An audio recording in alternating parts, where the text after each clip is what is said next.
everybody, welcome back to another episode of Ambition on Fleek. I am your host, Peng Lee. And I'm your co-host, Janay Honest. In this podcast, In this podcast, we want to inspire and motivate you through our unique stories from our gymnastics experiences because we are both NCAA national champions and know what it takes to be successful athletes. Because if y'all don't know, through the sport of gymnastics, it really has taught us the importance of balance when it comes to the physical, mental, and emotional side of life. Yay! I love our intro for some reason. I think because it just captivates and captures the essence of our podcast so well in 3 bullet points. Okay, let's get started. We are going to start with our Perfect 10 segment. If you don't know what the Perfect 10 segment is, it basically is something you are proud of during the day or during the week. So, Janay, let's start with you. What was your Perfect 10 moment this week or in the past couple of days? I'm going to need that to happen to start with you. Oh. Since you are super on it already. And I kind of just want to know yours first. Wow, way to curveball that one. That basically means I'm not ready. I don't have mine in my mind yet. I was just thinking about it right now. Oh, okay. Well, my Perfect 10 moment was I am preparing to go back to Canada, sadly. And Janae's staring at me right now. She's got... Because I just realized it's May. Guys, it's gonna be May. It's gonna be May. Yeah, and this is the month that she's leaving, and it's at the kind of the middle rather than the end of the month, so. I know. So my visa expires, and it expires May 20th, so I'm out of the country May 19th. We don't know when Peng Lee is gonna be back in the country, so it's kind of a weird time. But my Perfect 10 moment was... I was really thinking about it as a sad thing. I mean, it is really sad, but now I'm trying to really think positively and see what I can do in Canada because I feel like a lot of my my fan base is down in LA. So I'm really trying to expand my fan base and expand my penguin army to Canada. So I've been really thinking about what I can do for work out there, what YouTube videos I could do already, just preparing myself so I'm not at home, just sitting at home and not doing anything. So I'm really proud that I've started to prepare. I have hopefully a part-time job lined up. So that would be exciting, and I would learn more about editing, social media. You have what lined up? A part-time job. Oh, that's good. Yeah. With my dad.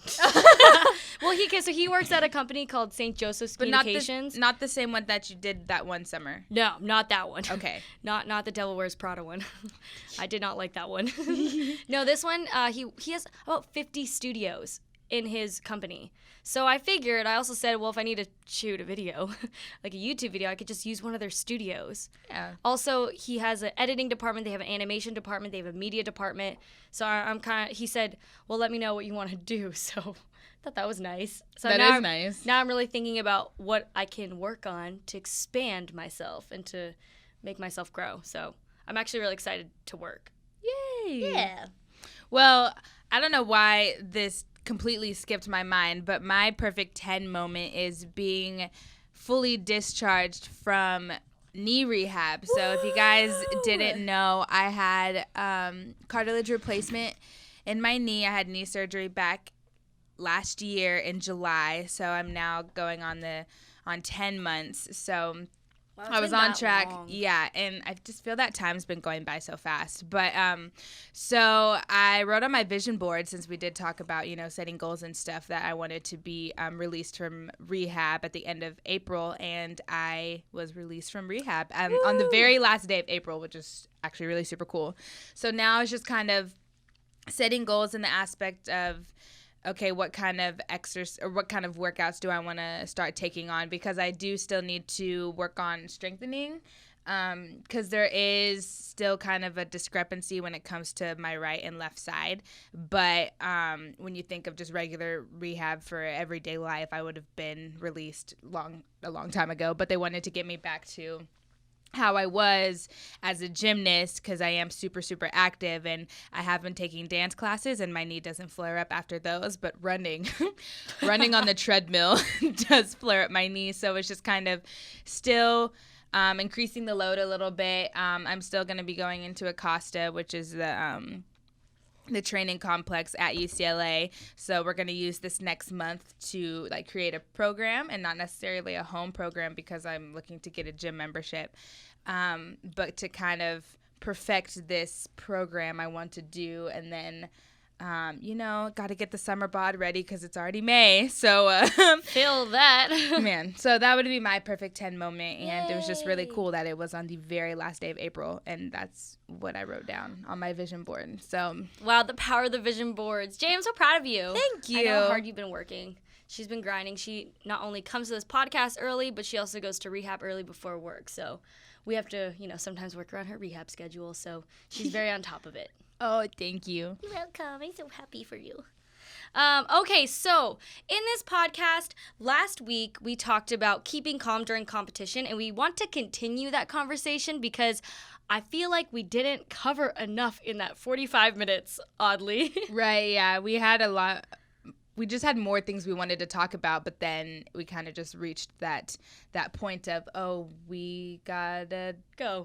Not even take another break. Like, we just gotta go. So we did brush on, what we thought about when we were younger versus older, and, morning and night competitions and how different it is for the both of us. And we kind of wanted to ask you guys what other questions you had about, dealing with nerves and getting nervous during competition, or, what you guys have experienced and what insight we can provide. Yeah, so if you don't follow us already on social media, I'm at Peng Seeley, and Janay is at Janay Honest, because we did ask questions. We wanted to ask you guys, our audience, what you guys thought about nerves, any concerns you had. So these are people who responded back to us. Really exciting. Yeah. So, Jay, I'm going to ask you the first question because this is the one where I left off where I thought it was extremely important to talk about because it definitely manipulated my nerves whenever this happened. So I'm going to read the question. Oh, yeah. So, Riri_Letatum. I love handles. Sorry, I'm going to put that out there right now. I love reading handles. I think they're so funny. Okay, Riri_Letatum. Does the size of the different arenas you compete in bring in different nerves?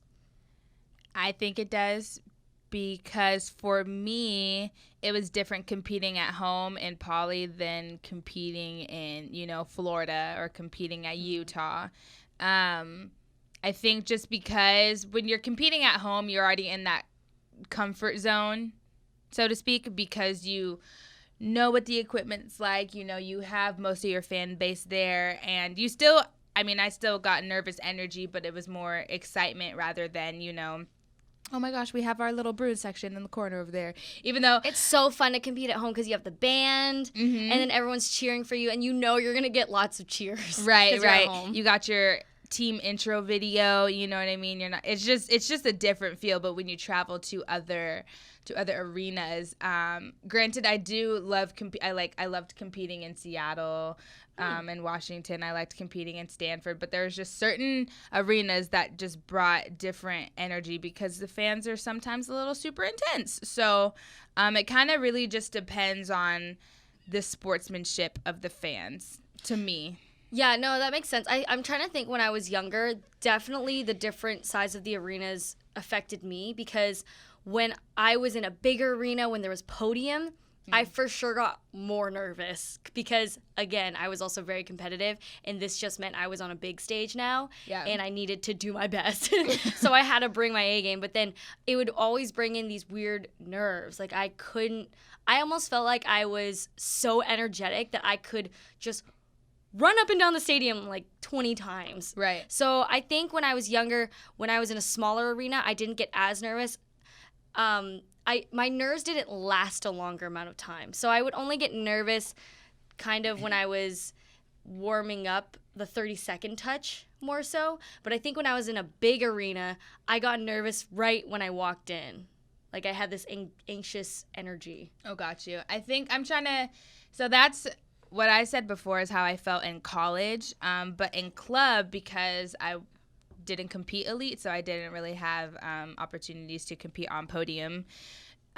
So when it came to just a regular, club meet that a gym is hosting in their own gym, that brought a different feeling, and I was more comfortable in that setting because, you know, maybe a few teams came, or it just kind of depended how big the gym was.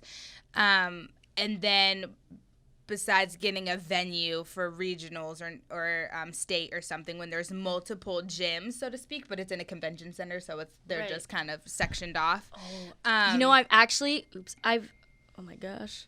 You know, I've actually never competed in arenas like that with multiple gyms. Oh yeah, see, I competed a lot in that. That would make me so frazzled and scatterbrained. So thinking about that, I think, because it looks massive when you walk in, and you got to think, are you in gym A, B, C, or D? Because they usually either have 3 or 4, and it's always like sectioned off. 3,000 kids there. Yeah, it's huge, huge.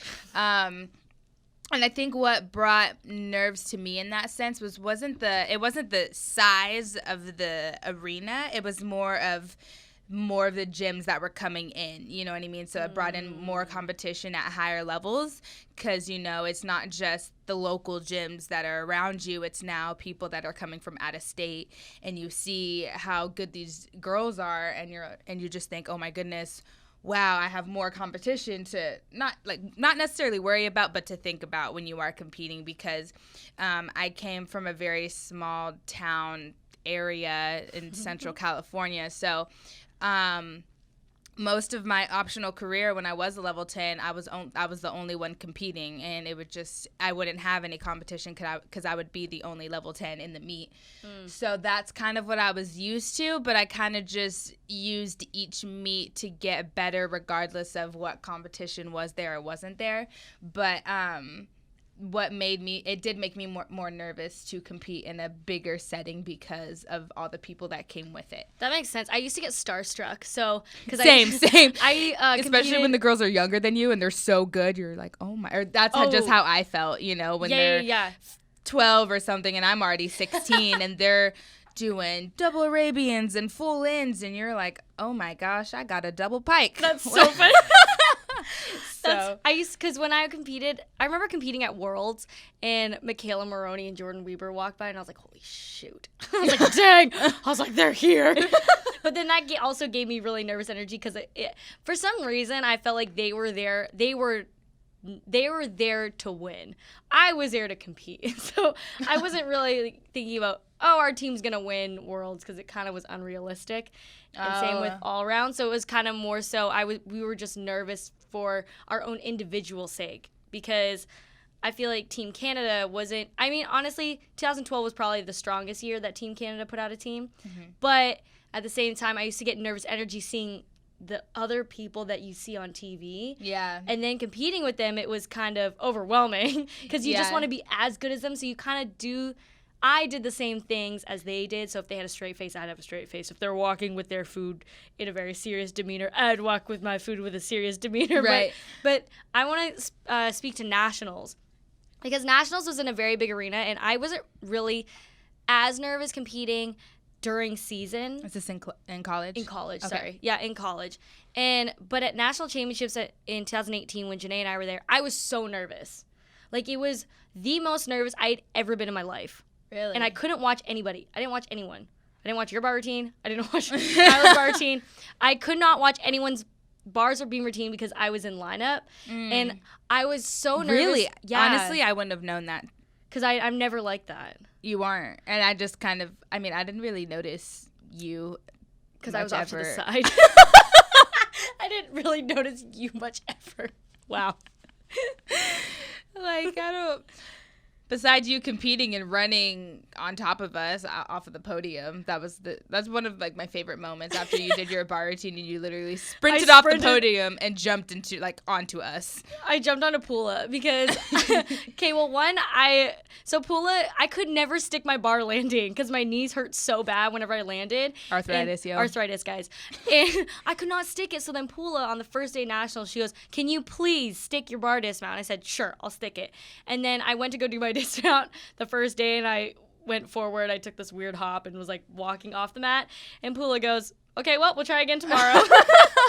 So then I finally stuck it, and it was the best thing ever because I'd never stick the landing, and I didn't even think about sticking it. It was crazy. But anyways, so I want to get back to we keep our nerves, how we calm our nerves down in these different types of arenas. In the smaller venues, it's easier for me just because it doesn't feel like a competition because we have been through so many meets. So that's why it's really important to treat your mock meets as meets at home, because you never know. Some crowds are literally like that. But at nationals, how I calm my nerves down, I had to keep doing mental sets on the side, which is fine.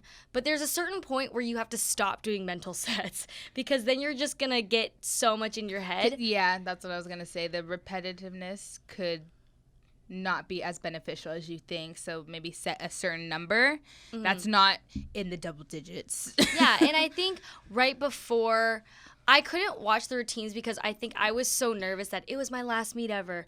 I want to do so well for my team. It just seemed like so much was riding on my performance for some reason. Yeah. And it wasn't anything that someone told me. I think it was just all in my head because it was my last meet ever and last time with this team, and I was just really sad in a way. Yeah, I thought the same exact thing, and I knew that if I thought, this is my last routine ever, I have to go out with the bang, I have to do the best routine of my life, I probably should get a 10, and I just knew those thoughts running in my mind wouldn't help me do my best routine. So, and I knew that was going to happen. Like that day's going to come, sadly and enough. those thoughts are going to come in. I really don't think you shouldn't deny those thoughts. Yeah. Maybe just you have to acknowledge them at least rather than trying to avoid to think about them. But what I did, or what helped me, is that kind of just going back to my training and having fun with my team rather than getting so in my head and separating myself, because I think that's what anybody could do when they get so much in their head. You kind of just, it's good to kind of do your mental set by yourself, but if you do that all the time, if you're being repetitive like we said, then you don't really get the full experience with the team because you're so much into yourself, you know what I mean? So I just knew that, okay, I need to dance, I need to have a lot of fun, and I know how to do this routine, and just because it's my last one doesn't mean it has to be perfect. So I remember, I think, because I feel like we touched on this maybe in one other podcast. Man, we've just done so many, I feel like, so I don't even know what the topic was. But yeah, I think I did mention it before, just I wasn't really thinking about I have to hit this and I have to stick this. Right. It kind of just happened. And I think it was good that I put myself in the mindset of just doing me and letting my just training speak for itself. That's the best mindset. Yeah, so I totally know what you mean about kind of it being your last routine. Right. Because it can make you really nervous. And I think I just worked really hard the day prior, that whole weekend, because I knew it was going to happen. So I just remember being on the side, and when I was nervous, I would almost stare at the wall so that I could just blank, like almost have a blank mind. So you weren't just zoning out. I was zoning out. And how I was zoning out was I was staring at the wall in the arena, just at a blank wall, kind of trying to tune out the noise and just trying to get in my own little bubble. And I would deep breathe, hold my breath, and kind of feel my heart rate slow down. So that's how I dealt with those nerves in big arenas, because it is hard to be by yourself in those times since the arena is so big. There's so much happening. There's so much noise. And so for me to stare at a blank wall and to hold my breath, feel my heart rate slow down, and breathe out, I just continued to do that until I got up on the event. And then when I got up on the event, I smiled. So this goes on to our next question from Ruby Joan. _X. You want to read it? Yeah, because I kind of can relate to this one, actually, because I think you will experience this a few times in your career in and if general. you don't, you're lucky. I know, yeah. So what to do if you're held up before your turn on an apparatus. So this has happened to me a couple times, and it's just the worst because you're ready to go, and it really is the worst. It's not even like, oh, a girl's going before you and you're chalking up. No, you're chalked up and you're ready, and now you're just waiting, and your chalk is drying, and my grips are getting just dry. You gotta spit more. You gotta put more chalk on. If your hands are sweaty like mine, put more chalk on. Right, exactly. So, it's hard, but I think it's good practice to, or it's good to practice for this instance or for this moment if it does happen to you. But what I do is, honestly, I turn to my teammates or I turn to my coach, and maybe Chris would like start telling me a joke or something, like just because so I'm not thinking about why am I not going yet. I need to be doing my routine. I could be done by now because it's already been 30 seconds. Yeah. So you kind of just start a conversation, or turn to your teammates, have some fun, dance around, because just to kind of stay out of your head while you're waiting, because you don't know how long you're going to be waiting. It could be 30 seconds or it could be 2 minutes, you know what I mean? But that 2 minutes will feel like 5. It really will. Yeah, and it's okay for you to go to your coach or somebody, and if they come back up to you, to tell them, okay, I'm still nervous or something, or just get your last minute thoughts out, because that'll also help you bring your nerves down. If you just say it and let it out, so you're not holding on to that feeling. Yeah. And then when you're ready, definitely take your time. Or sorry, when the judges are ready. There we go. When the judges You're are on their ready, time. you can take your time. Yeah. To take one last deep breath, do what you got to do, and then salute. Yeah, I think it's important that you said if you are still nervous, speak it, because that's another way of acknowledging it, so they know, and then they could help you get less nervous, because they may, let me just push her around a little bit but not hurt her, Okay, so the next question was Willa.Mads. She says, how do you get rid of sweaty palms before beam? I'm not going to talk about just beam, though, because we're going to go into my sweaty palm feet problem. Yeah, right I think this is a question for Peng, because I didn't really have sweaty issues when it came to my hands and feet, but Peng does. I actually have a health condition. It's called hyperhidrosis, and basically it is the uncontrolled sweat glands in your hands and feet, or maybe armpits sometimes, and they just sweat profusely, like nonstop. So I always have this problem in the gym, because how some gyms they'll say you can't use chalk in our gym. You're not allowed to use chalk on the beam or on the equipment. And you're thinking it was a hazard if I didn't use chalk, especially on beam. Well, one time Miss Val told me I couldn't use chalk because it was getting messy. I wiped out. And I said, I can't help it. I didn't mean to wipe out. My feet are so sweaty. Yeah. So anyways, how I deal with this is I always have a block of chalk. Sometimes when I went internationally, I would bring my own block of chalk because it was my chalk. I had an actual chalk bucket in my gym, and it said Peng's bucket. And no one could touch my chalk bucket because it was just for my feet and hands only. Yeah. Since we had to buy our own chalk. So you needed a personalized chalk box. Hey, we had to buy our own chalk, so that's why. So if someone used my chalk, they had to pay 25 cents. No, I'm kidding. But how I dealt with it in meets is that I would always, that was kind of my actual way of getting my nerves out sometimes, because I would always put chalk on my hands and feet. I'd always have to have it.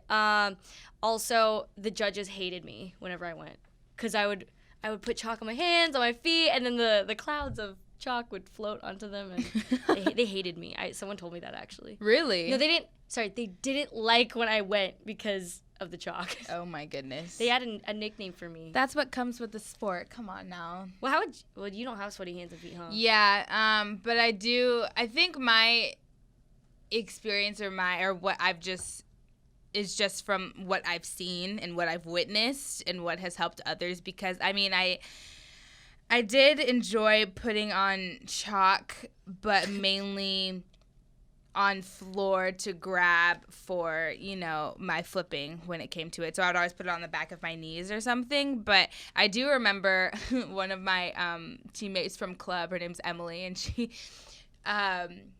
the new vault runways that are super, super slick and very soft. They're not rough. Oh, yes. So she had very sweaty hands and feet, and this girl could not get traction when she was trying to run. No, the kryptonite to sweaty hands and feet. I'm not even kidding you. I remember she started running, and she did not get any distance. It was just like she was doing the Running Man in the same space. So, and she's like, I don't know what to do. So we literally had to sprinkle chalk on the runway to kind of get something. But bringing back so many memories. Right. So I think just the kind of consensus of a solution is using chalk and just making that your best friend, because I think it became my best friend more in college. No.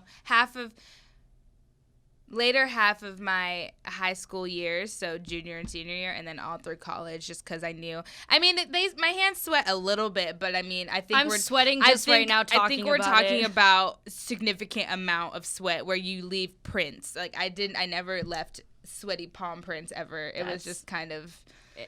Yeah, you always knew where I was. Yeah. But I really don't think you can get rid of sweaty palms. I mean, if you really don't like it, I remember the doctor saying I could get Botox in my hands and feet to stop it. I didn't want to do that because it just wasn't my preference. But if it really bothers you, you can always get that done. I'm also not a doctor, so I'm not advising you to get it done. Right. I'm just saying it's an option. Because that was an option for my friend too. Right. There's just different little shots that they can do to stop your sweating, but I think, I mean, your body sweats for a reason. I mean, granted, the hyperhidrosis is just another case because it's just uncontrollable. But, I just feel that you grow out of it too. I think it's not as bad as I'm older and less active. So, but I really think you just have to accept that you have sweaty palms and feet and use chalk. Right, That's right. my advice. All right, you go to the next question. Ooh. This question is from behind_the_paintbrush. So behind the paintbrush. That's so interesting. Are you an artist? Are you an artist?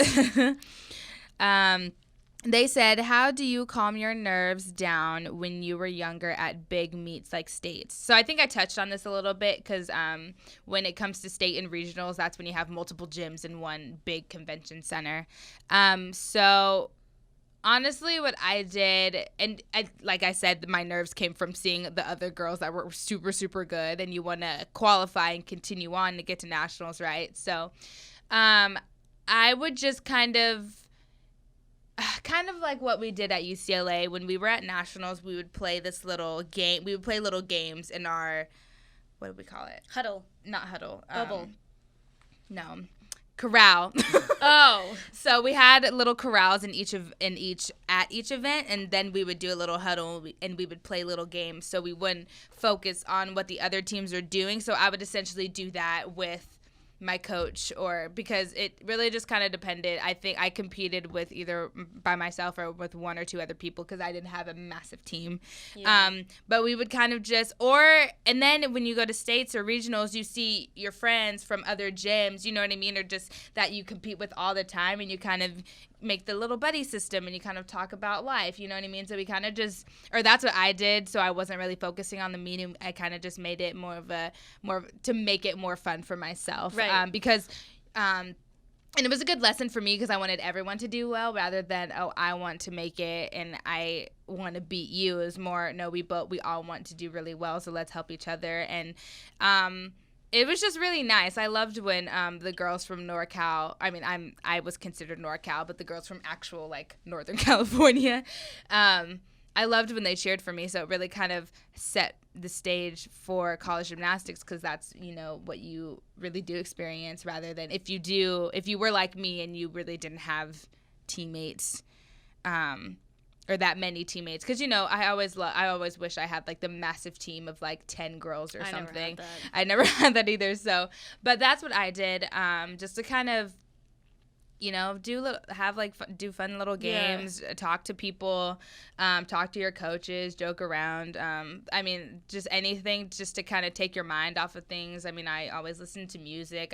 We probably played Heads Up, like, because those meets are longer too. They are long. States and regular club meets are long, but states and regionals, they're a little bit longer because it's just.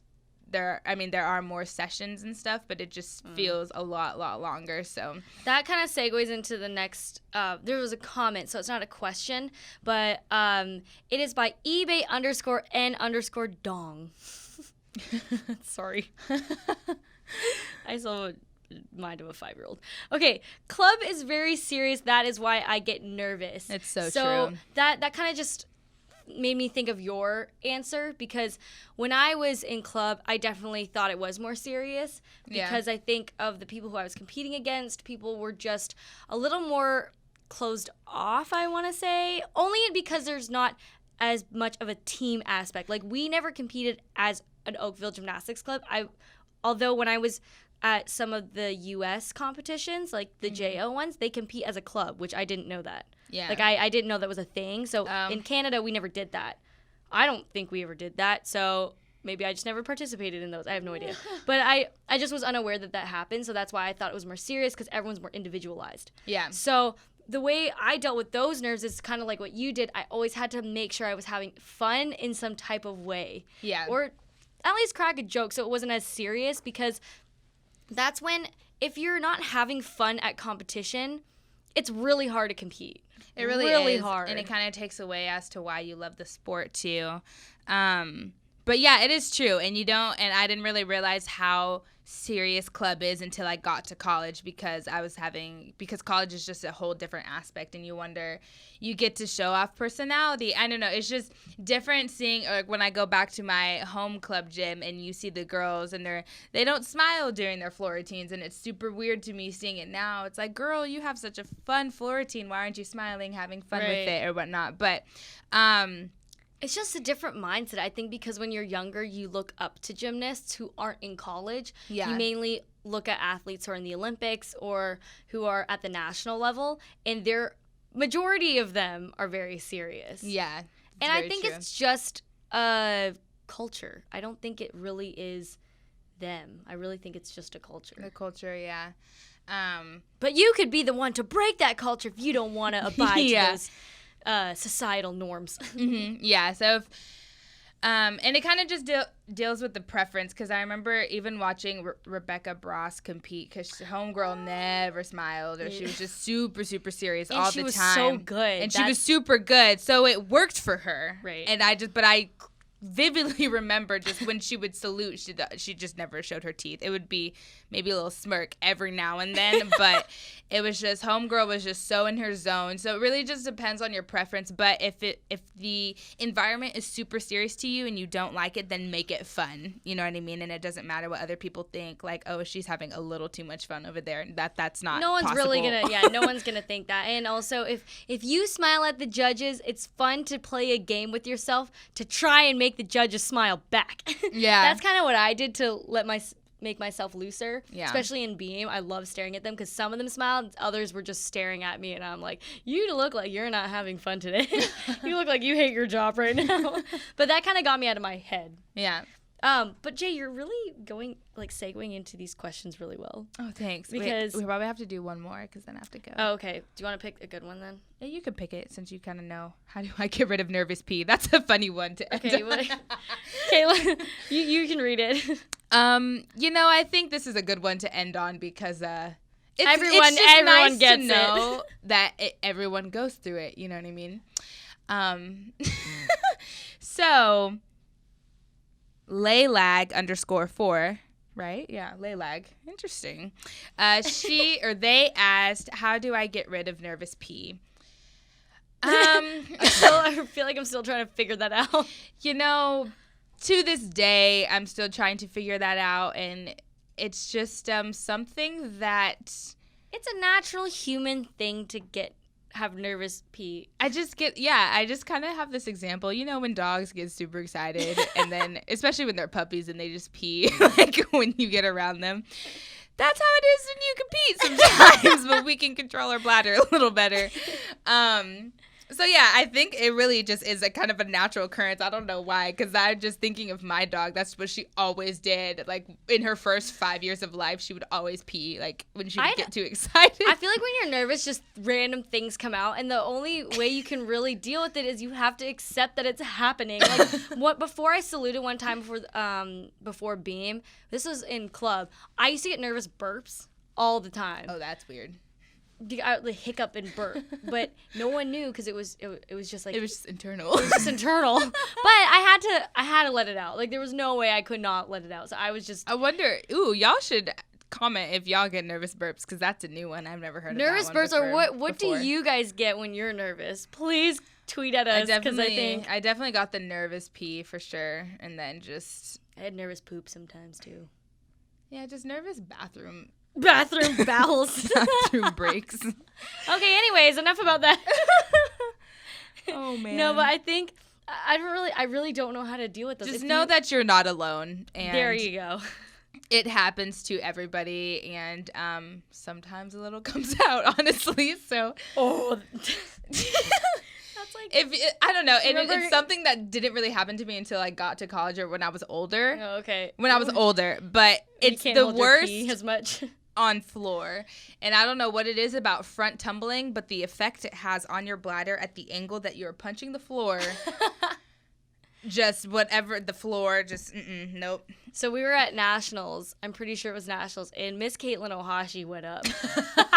This girl she cannot hold her pee sometimes, and it's hilarious because she is such a powerful tumbler, but that comes with consequences. She went for her last pass, and I kid you not. You can see it. You could see a stream coming out of her, and at the end of her floor routine, she just had drips down her leg. And I think in that moment, all you can do is laugh. So if you really shouldn't be embarrassed, because just laugh about it. It's a funny story to tell when you're older. It is a funny story. And honestly, when I covered Arizona gymnastics when I was an analyst, I remember they were on floor, and I literally saw a girl, and it was front tumbling. I don't know what it is. It's the front tumbling. And I just saw another stream, and I was like, oh, girl, I totally feel you. It's okay. And and she was still competing, so you didn't really, you can't really, oh my gosh, I can't compete anymore. You just got to keep going because, it just happens. You have no choice but to keep going, really. So if you get nervous peas, just know, again, you're not alone. And on that fun note. That was a good one. Yeah, I really like answering you guys' questions. I love it. And they're all related to the nervous topic. It was great. Really got me thinking. I'm going to start putting them on my Insta feed, too, how you did asking questions. Okay. Yeah, because I put it on my Twitter and no one answered. Yeah, and I was going to tweet it out last night, too, but then I saw yours, and I was like, oh. Yeah, I just got a lot of likes. But no one wanted to respond. I need some responses. Yeah. But yes. Okay, well. All right, y'all. Well, make sure you subscribe, like, rate, comment, and share on wherever you listen to these podcasts. Bye.